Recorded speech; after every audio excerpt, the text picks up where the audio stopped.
Bismillahirrahmanirrahim. Assalamualaikum warahmatullahi wabarakatuh. Nama saya Muhammad Adib bin Zakaria. InsyaAllah pada kali ini saya akan menceritakan apa yang disebut sebagai ahammu asas al-ammah allati taqumu alaiha tarbiyah islamiyah, ataupun kita sebut sebagai perkara asas yang sangat penting dalam ajaran Islam ataupun pendidikan Islam. Dan insya-Allah saya akan menyentuh berkenaan dengan dua poin, iaitu poin yang pertama, awalan tarbiyah islamiyah tahaqqaqu annamu mutakamil mutawazin li syakhsiyah al-insan. Seterusnya poin yang ke-10, ashiran tarbiyah islamiyah tajma'u bainal muhafizah wa tajdid. Baiklah, berkenaan dengan poin yang pertama, iaitu kita sebut sebagai tarbiyah islamiyah tahaqqaqu annamu mutakamil mutawazin li syakhsiyah al-insan, iaitu maksudnya tarbiyah islamiyah ini mampu memberikan didikan yang sempurna serta keseimbangan dalam diri manusia. Fartarbiyah islamiyah la tarkazu ala janib wahid min syakhsiyah. Maka yang disebut sebagai tarbiyah Islamiyah ini iaitu tidak hanya memfokuskan kepada satu cabang sahaja. Sebaliknya ia juga memfokus kepada ar-ruhi, atau aqli, atau jismi, atau infa'ali, atau ijtima'i. Boleh ia meliputi secara seluruhnya seperti ruh, tubuh, badan, akal, perbuatan dan keseluruhannya. وإنما تهتم بجميع هذه الجوانب معها فقد أنزل الله سبحانه الإنسان من الجنة إلى الأرض ومعيشة الأرضية تحتاج إلى إشباع حاجة النفس والعقل والروح والجسم معا. Maka sesungguhnya Maha Suci Allah itu yang telah menurunkan manusia dari syurga ke bumi, di mana kehidupan manusia di bumi ini adanya akal yang memerlukan akal, nafsu, ruh dan tubuh badan. Maka Allah Subhanahu wa taala berfirman dalam Al-Quran, A'udzubillahi minasyaitonirrajim, wabtaghi fima ataqallahu ad-daral akhirah wa la tansa nasibaka minad dunya وأحسن كما أحسن الله إليك ولا تبغي الفساد في الأرض إن الله لا يحب المفسدين. Maksudnya, dan tuntutlah dengan harta kekayaan yang telah dikurniakan Allah kepadamu akan pahala dan kebahagiaan hari akhirat, dan janganlah engkau melupakan bahagianmu, yakni keperluan dan bekalanmu dari dunia, dan berbuat baiklah, yakni kepada hamba-hamba Allah sebagaimana Allah berbuat baik kepadamu, yakni dengan pemberian nikmatnya. Dan janganlah engkau melakukan kerosakan di bumi ini, sesungguhnya Allah tidak suka kepada orang-orang yang berbuat kerosakan. Disambung oleh pengarang al-mafhum tazkiyatul yashmalu nafsu wal aqlu wa jismi ma'a fal Islam yutalibuna bisihhatul abdan. Dapatlah kita fahami bahawa pengarang mengatakan ianya mencakupi keseluruhannya, yakni termasuklah akal, roh dan juga jasad. Maka agama Islam menuntut agar kita menggunakan perkara tersebut dengan sihat, iaitu dengan baik. Allah Subhanahu wa taala berfirman, A'udzubillahi minasyaitonirrajim, wa la taqfu ma laysa laka bihi 'ilmun innas sam'a wal basara wal fu'ada kullu ulaika kana anhu mas'ul. Dan janganlah engkau mengikut apa yang engkau tidak mempunyai pengetahuan mengenainya. Sesungguhnya pendengaran dan penglihatan serta hati, semua anggota-anggota itu tetap akan ditanya tentang apa yang dilakukan. Kata pengarang lagi, wa islamu yukhatibu atifah al-insan wa qalbuhu wa wajdanahu wa i'tibaru anna al-ilmu ahadun mu'ayyir al-hasimah لتمايز بين البشر كما يتضح من العديد من الآيات العلم التي سبق أشرحنا إليها. والتقوى ذاتها تقوم على علم بالكتاب والسنة بوجه عام نستطيع القول إن التربية تحرر الإنسان نفسا وروحا وعقلا وجسما. Katanya lagi, dan agama Islam itu juga menuntut agar manusia itu mempunyai sifat kasih sayang, sifat berlemah lembut dan sebagainya. Serta sifat takwa itu lahir dari pemahaman ataupun didikan kitab Al-Quran dan juga Sunnah. Bismillahirrahmanirrahim. Assalamualaikum warahmatullahi wabarakatuh. Nama Muhammad Zulzikri bin Muhammad Maksum 047764 akan menyambung yang kedua, iaitu Sanian At-Tarbiyah Al-Islamiyah Tahqiq Lil-Insan Litawazzanu, yang bermaksud kedua, pendidikan Islam mencapai keseimbangan bagi manusia. Wa yataddahu hadha fi qawli Rasul sallallahu alaihi wasallam, innahu yarfadu at-tarfu fil ibadah wa innahu yakumu wa yanamu wa yasumu wa yaftaru wa yatazawwaju nisa. Yang bermaksud ini terbukti dalam sabda Rasulullah sallallahu alaihi wasallam, dia menolak yakni Nabi Muhammad menolak ekstremis dalam ibadah, dan bahawa dia bangun, tidur, puasa, berbuka puasa dan berkahwin dengan wanita. Wa qala ta'ala wabtaghi fi ma ataakallahu dar al-akhirah wa la tansa nasibaka minad dunya. Surah Al-Qasas ayat 77, yang bermaksud dan carilah pahala negeri akhirat dengan apa yang telah dianugerahkan Allah kepadamu, tetapi janganlah kamu melupakan bahagianmu di dunia. Surah Al-Qasas ayat 77. Wal Islam yahrasu ala tajrid lil insan minal ananiyah. Dan Islam berhasrat untuk melepaskan diri daripada mementingkan diri sendiri. Bermaksud dalam Islam itu sendiri, kita janganlah mementingkan diri sendiri. Al-baghidah la yu'minu ahadukum hatta yuhibbu li akhihi. Dan termasuklah jiran-jiran, apa yang disayanginya untuk diri sendiri. Maksudnya di sini, kita janganlah mementingkan diri sendiri antaranya dengan jiran, dan apa yang kita perlulah menyayanginya, diri sendiri. Diri kita sendiri pun kita perlu sayangi. Au qala jara al-muslim. Hadis ini dikeluarkan oleh Muslim. Au aqar al-Rasul alaihi sallallahu alaihi wasallam qaul Salman al-Farisi li Abi al-Darda ahihi fil Islam, fa innal jasaduka alaika haqqan wa in al-mubak alaihi alaika hana wa inna la zawjika alaika haqqan. Akhrajahu Bukhari. Rasulullah sallallahu alaihi wasallam bersetuju dengan kata-kata Salman Al-Farisi kepada Abu Darda bahawa saudaranya dalam Islam, yakni Abu Darda itulah, apa yang dikatakan ialah tubuh anda mempunyai hak ke atas diri anda sendiri, dan anda mempunyai kebenaran atas anda, dan suami anda mempunyai hak atas anda. Bermaksud di sini tubuh badan kita, kebenaran kita, suami kita dan sebagainya adalah hak untuk kita diri sendiri. Dan hadis ini dikeluarkan oleh Bukhari. Sekian itu saja, akan disambung dengan sahabat saya. Assalamualaikum warahmatullahi wabarakatuh. Nama saya Ahmad Saiful Bahri bin Abdul Rani, nombor metrik 047362. Akan menyambung perbincangan yang telah sahabat saya bentangkan tadi, iaitu yang ketiganya At-Tarbiyatul Islamiyah Fikriyah wa Sulukiyah wa Amaliyah ma'an. Pendidikan Islamiyah bersifat pemikiran, tingkah laku dan praktikal. Tu'tadi al-aqidatul Islamiyah majalul qalbi ilal amal, fal iman huwa ma waqra fil qalbi wa sadaqatul amal wa kasiran ma iqtarnal amalus salih bil iman.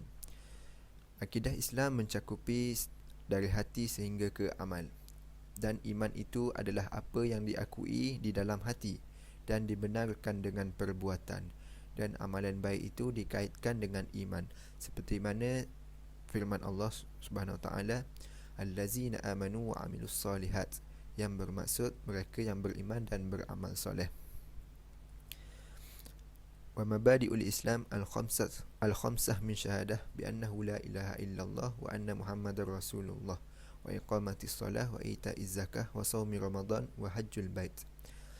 Dan iman ini juga dikaitkan dengan 5 asas Islam, iaitu mengucap 2 kalimah syahadah, mendirikan solat, menunaikan zakat, berpuasa di bulan Ramadan, dan mengerjakan haji di Baitullah.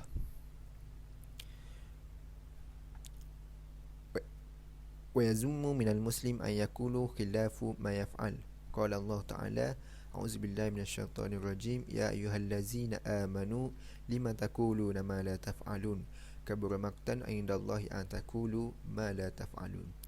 Dan orang Islam dicela disebabkan mereka mengatakan perkara yang tidak dilakukan, seperti mana firman Allah Subhanahu Wa Taala dalam surah As-Saff ayat 2 hingga ayat 3 yang bermaksud, wahai orang yang beriman, mengapa kamu memperkatakan apa yang kamu tidak lakukan? Amat besar kebencian di sisi Allah apabila kamu memperkatakan sesuatu yang tidak kamu lakukan. Jadi setakat itu sahajalah pembentangan saya. Saya akan teruskan kepada sahabat yang lain. Sekian, terima kasih. Assalamualaikum warahmatullahi wabarakatuh. Saya Muhammad Izzuddin bin Alias, nombor metrik 047127. Saya akan menyambung pembentangan pada hari ini. Okey, yang saya akan sambung yang seterusnya adalah yang keempat, iaitu tajma'u tarbiyah al-islamiyah baina tabi' al-fardi wal ijtima'i ma'an, iaitu yang keempat, tarbiyah Islamiyah yang menggabungkan perwatakan individu dan juga kehidupan masyarakat. Okey, untuk kita seterusnya kita tengok slide. Ini membincangkan kita tentang tarbiyah Islamiyah yang menggabungkan perwatakan individu dan jasa kehidupan masyarakat. Okey, di sini dia ingin menyebut Tarkis at-tarbiyah al-islamiyah al-tash'iyah yang menyebutkan tarbiyah Islamiyah ini menyatukan atas perbuatan individu di atas perkara-perkara yang terbaik dan nilai positif yang membawa kepada konsep individu tanggungjawab di atas usahanya. Okey, seterusnya, wa kulli muslim ra'in wa kulli ra'in mas'ulun an ra'iyatihi, yang membawa maksud setiap orang Islam itu pasti ada tanggungjawab dan semua orang Islam itu pemimpin bertanggungjawab atas apa yang dipimpin. Seterusnya, tanggungjawab Islam itu terhadap tanggungjawab individu, iaitu tanggungjawab diri sendiri dahulu, selepas itu baru tanggungjawab masyarakat, iaitu ataupun orang lain. Setiap manusia ni bertanggungjawab di hadapan Allah terhadap amalan-amalan setelah dikurniakan akal fikiran. Okey, seterusnya, hadza la ya'ni at-tatrifu fi fardiyah al-mutlifah. Okey, yang membawa maksud semua manusia dipertanggungjawabkan semua terhadap diri sendiri dan fitrah pada asalnya cenderung kepada tauhid.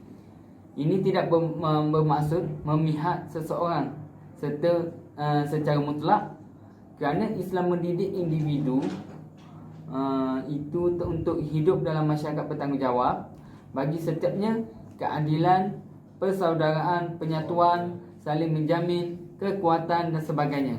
Maka seseorang Muslim itu saudara bagi Muslim yang lain, dan seorang mukmin terhadap mukmin yang lain adalah seperti satu bangunan yang mana bahagian yang satu lagi menguatkan bahagian yang lain. Seperti mana dalam satu hadis riwayat Anas radhiyallahu anhu anin Nabi sallallahu alaihi wasallam, tidak beriman sempurna iman seseorang itu sehingga dia kasih kepada saudaranya sebagaimana dia kasih kepada dirinya sendiri. Okey, perumpamaan teman yang baik dan teman yang buruk, seperti mana kita berkawan dengan pembuat wangi, kita akan merasa bau wangian yang sama yang dipakai olehnya. Kalau kita berkawan dengan pembuat besi pula, kita akan merasakan hangus terbakar baunya. Okey, seterusnya kita pergi kepada yang keenam, di mana at-tabiyah Islamiyah tuhafizu ala fitral insan an-nuqiyah wa ta'alli ghawaiza fitriyah, membawa masuk sistem pendidikan ini menjaga fitrah Islam yang suci dan tinggi nilai yang fitrahnya. Okey, seterusnya iaitu membawa masuk tuhafizu al-arabiyyah al-islamiyah ala al-fitral insan an-naqiyah. Fakuma yakhbirna Rasulullah sallallahu alaihi wasallam ma man maulud ila walid ala al-fitrah. Yang membawa maksud menjaga pendidikan Islam ini merupakan fitrah manusia yang suci sebagaimana yang dikhabarkan Rasulullah sallallahu alaihi wasallam, tidak dilahirkan seseorang dilahirkan secara fitrah. Di sini Allah telah menciptakan manusia suci dan bersih. Sebagaimana di dalam Al-Quran surah Al-A'raf ayat 172, iaitu a'udzubillahi minasyaitonirrajim, bismillahirrahmanirrahim, wa iz akhadha rabbuka min bani adama min zuhurihim dzurriyyatahum wa ashhadahum ala anfusihim alastu birabbikum faqalu bala shahidna an taqulu yaumal qiyamah inna kunna an hadza ghafilin. Sadaqallahul azim. Yang membawa maksud Allah telah menjelaskan manusia ni suci dan bersih, dan ingatlah wahai Muhammad ketika Tuhanmu mengeluarkan zuriat anak-anak Adam dari tulang belakang mereka, dan ia jadikan mereka saksi terhadap diri mereka sendiri, sambil ia bertanya dengan firman-Nya, kami menjadi saksi yang demikian supaya kamu tidak berkata mereka sendiri, sambil ia bertanya dengan firman-Nya, bukankah aku Tuhan kamu? Mereka semua menjawab, benar, engkaulah Tuhan kami. Kami menjadi saksi yang demikian supaya kamu tidak berkata pada hari kiamat kelak, sesungguhnya kami adalah lalai, tidak diberi peringatan tentang hakikat tauhid ini. Di sini jelaslah kepentingan sistem pendidikan Islam adalah mensucikan jiwa dan membersihkannya dari aspek-aspek takwa dan menghancurkan perkara-perkara kerosakan dan penjaga-penjaga fitrah Allah yang menjaga fitrah manusia ke atasnya. Seperti mana kita lihat peta minda yang ketiga. Okey, kita seterusnya ke peta minda yang keempat, iaitu Islam ini tidaklah terhenti kecenderungan individu terhadap kebendaan semata-mata untuk menyusun sistem mengikut syariah untuk mencapai kesempurnaan individu dan masyarakat. Islam ini juga mengajar individu mukmin kesabaran, kekuatan, kehendak, kebijaksanaan dalam kecenderungannya berbuat baik dan kemampuan untuk mengawalkannya. Yang kelima, asbabu ila zawaj liman yastati' wa ila al-isti'anah bis-shaum liman la yastati'. Qala alaihi salam, ma'syar syabab man istati' al-ba'ah falyatazawwaj fa innahu lahu wajah. Riwahul Bukhari. Wa hadha huwa ila'i al-ghawaiz fi asma sawah wa yujahul Islam as-syabab muslim liqada'i awqatul faragh.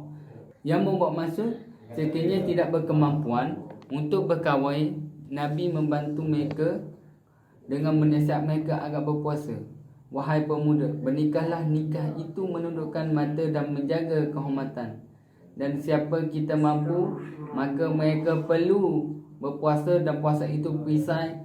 Dan ini adalah gambaran setinggi-tinggi naluri yang dipertonton dalam sistem Islam ini. Islam ini juga menggalakkan pemuda-pemuda dalam memenuhi waktu kosong tentang perkara mengembalikan perkara yang bermanfaat. Jadi setakat itu pembentangan saya kali. Yang kelima, tarbiyah Islamiyah menetapkan seseorang untuk mendekatkan diri kepada Allah Subhanahu wa taala. Tarbiyah Islamiyah ini berfungsi sejak awal lagi untuk menanamkan motif iman dalam diri seseorang.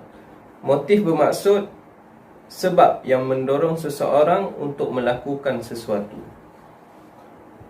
Sebab ataupun dorongan ini menguasai pemikiran dan tingkah laku hamba, ketika mana dia merasakan bahawa Allah Subhanahu Wa Taala dalam ibadahnya, dalam pekerjaannya, makan dan minumnya, perkahwinannya dan hubungannya dengan isteri serta anak-anaknya. Istiqamahnya seorang Muslim itu berpunca daripada iltizam dirinya, kerana dia tahu bahawa Allah mengetahui segala urusannya. Ini bersangkutan dengan konsep ihsan dalam Islam, iaitu seseorang hamba itu merasakan bahawa setiap tingkah laku ibadahnya serta apa yang dilakukannya adalah dilihat oleh Allah Subhanahu Wa Taala. Dalilnya, sesungguhnya Allah Subhanahu Wa Taala tidak tersembunyi kepadanya sesuatu pun yang ada di bumi dan juga yang ada di langit. Surah Ali Imran ayat 5. Bismillah. Assalamualaikum warahmatullahi wabarakatuh. Muhammad Anifuddin bin Jamaluddin, 046471. Saya akan membahaskan tentang subtopik yang ketujuh daripada asas-asas Tarbiyatul Islam. Asas yang ketujuh ataupun subtopik yang ketujuh ialah pendidikan Islam adalah pendidikan yang memberi manfaat. Apa maknanya di sini? Sebab Islam mengajar manusia, yang pertama sekali dia telah menunjukkan bahawasanya manusia itu tidak boleh dibandingkan melalui dengan apa-apa kecuali ketakwaan kepada Allah Subhanahu Wa Taala. Yang kedua, melalui dengan ilmu dan amal soleh. Maknanya manusia ini akan dinilai melalui ketakwaan, ilmu dan amal soleh. Dan ketiga-tiga ini akan memberikan matlamat tarbiyatul Islam ini, mentarbiah manusia supaya mendapatkan ganjaran yang baik di dunia dan di akhirat, yang di syurga Allah Subhanahu Taala. Dan yang kita perlu tahu untuk mendapatkan perkara tersebut ialah kita memerlukan niat dan keikhlasan dalam hati kita. Dan yang seterusnya ialah kejujuran. Yang diajar oleh tarbiyah Islam ialah nilai kejujuran dan pendekatan diri kepada Allah Subhanahu Taala dan tahap kita bertawakal kepadanya. Bagaimanakah kita bertawakal kepada Allah Subhanahu Taala. Dan perkara ini membantu. Dan seterusnya, tarbiyah Islam juga mengajar kita untuk sentiasa membantu dalam perkara kebaikan, istiqamah, menasihati sesama manusia dan menjaga aurat ataupun menjaga aib antara kaum muslimin. Yang terakhir ialah bersikap adil. Jadi kita sebagai orang yang melalui tarbiyatul Islam, kita mestilah mempunyai sikap-sikap yang adil. Okey, itu yang ketujuh. Yang ke-8 adalah pendidikan Islam adalah pendidikan yang berterusan. Pendidikan Islam ini dia tidaklah habis pada satu tahap sahaja, dia mesti berterusan daripada kecil, daripada buayan sehingganya ke liang lahat, sehingga matilah. Dan seterusnya Islam itu pendidikan Islam ini ataupun tarbiyatul Islam ini mengajar kita untuk sentiasa mencari ilmu baru, mencari rahsia-rahsia alam yang baru supaya kita lebih ke hadapan dan lebih maju dalam menuntut ilmu. Dan penulis telah berpendapat bahawasanya manusia ini perlu yang orang panggil remaja yang perlu menyahut cabaran-cabaran menuntut ilmu kerana dia masih muda dan bertenaga dan masih banyak masanya. Sekian daripada saya, wallahu alam. Assalamualaikum warahmatullahi wabarakatuh. Okay, bismillahirrahmanirrahim. Assalamualaikum warahmatullahi wabarakatuh. Untuk bahagian saya, iaitu poin yang ke-9 di bawah tajuk kepentingan asas-asas umum yang terbinanya di atasnya tarbiyah Islam. Jadi yang poin yang ke-9, dia menceritakan tentang tarbiyah Islam adalah tarbiyah yang terbuka. Okey, poin yang pertama, kita pergi pada yang pertama. Islam adalah agama untuk seluruh manusia dan bukan untuk kaum tertentu sahaja.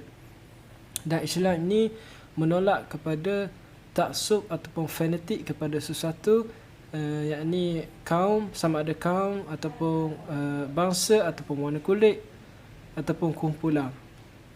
Dan yang ketiga adalah Islam ini meletakkan kayu ukur untuk menentukan perbezaan di antara semua orang ini dan dengan takwa.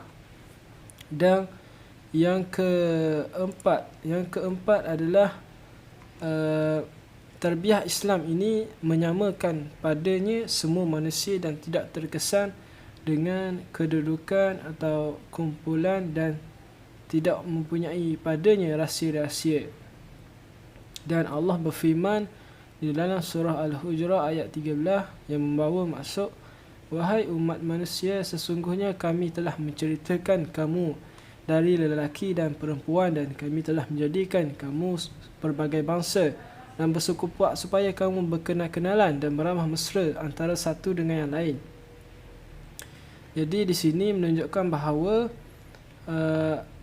Islam itu tidak kira bangsa ataupun agama ataupun warna kulit, dan hanya membezakan padanya adalah takwa.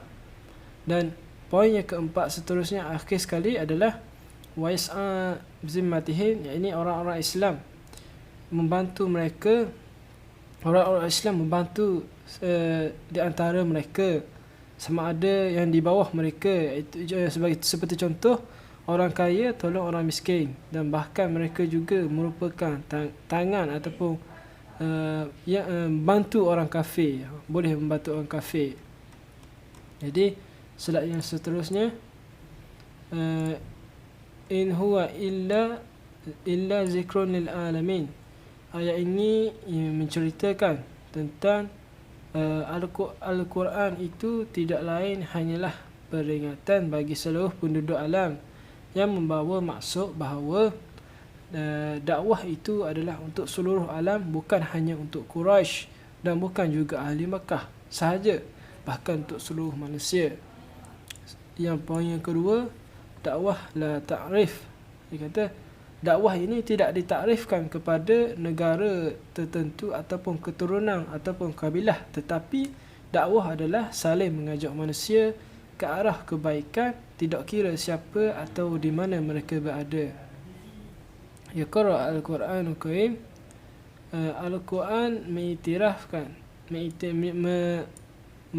menyebutkan bahawa kesejagatan dakwah Islam dan kemanusiaan. Jadi itu saja untuk poin saya kali ini. Wallahu a'lam. Seterusnya kita masuk pada poin yang terakhir, iaitu poin yang ke-10, Anshuran Tarbiyah Islamiyah Tajma'u Bainal Muhafizah wa Tajdid, iaitu maksudnya pendidikan Islam menggabungkan di antara penjagaan serta pembaharuan. Fahiyya muhafizah binisbah al-majal mu'taqidat wa ma taquma alaiha min mabadi' samawiyah khalidah wa taqalid rasikhah wa qima aridah wa tarfadu al-bad'u. Didikan Islam ini mengambil kira berkaitan kepercayaan atau prinsip yang terdahulu ataupun yang disebut sebagai tradisi atau budaya lama. Namun begitu, Islam sama sekali menolak ajaran yang sesat. Allah Subhanahu wa taala berfirman dalam Al-Quran, A'udzubillahi minasyaitonir rajim, wa ma ataakumur rasul fakhuzuhu wa ma nahakum anhu fantahu wattaqullaha innallaha syadidul iqab. Maksudnya, dan apa jua perintah yang dibawa oleh Rasulullah kepada kamu, maka terimalah serta amalkan, dan apa jua yang dilarangnya kamu melakukan, maka patuhilah larangannya, dan bertakwalah kepada kamu, yakni kepada Allah, sesungguhnya Allah amatlah berat azab siksanya. Allah berfirman lagi, Qul in kuntum tuhibbunallaha fattabi'uni yuhibbukumullah wa yaghfir lakum dzunubakum wallahu ghafurur rahim. Maksudnya, katakanlah, yakni wahai Muhammad, jika benar kamu mengasihi Allah, maka ikutilah daku. Nescaya Allah mengasihi kamu serta mengampunkan dosa-dosa kamu. Dan ingatlah, Allah Maha Pengampun lagi Maha Mengasihani. Akhir pengarang mengatakan bahawa ini merupakan peringatan kerana wujudnya perkara amalan yang bid'ah, iaitu amalan yang sesat. Justru agama Islam itu menjaga dari sudut perkara yang baharu, dan apabila didikan Islam itu berkonsepkan menjaga perkara akidah dan syariat, maka jika ada perkara baharu untuk memenuhi tuntutan peredaran zaman, maka ia dibolehkan selagi mana mematuhi syarat dan prinsip yang sepatutnya yang tetap dia dipatuhi. Itu sahaja daripada saya dan juga kumpulan. Sekian, Assalamualaikum warahmatullahi wabarakatuh.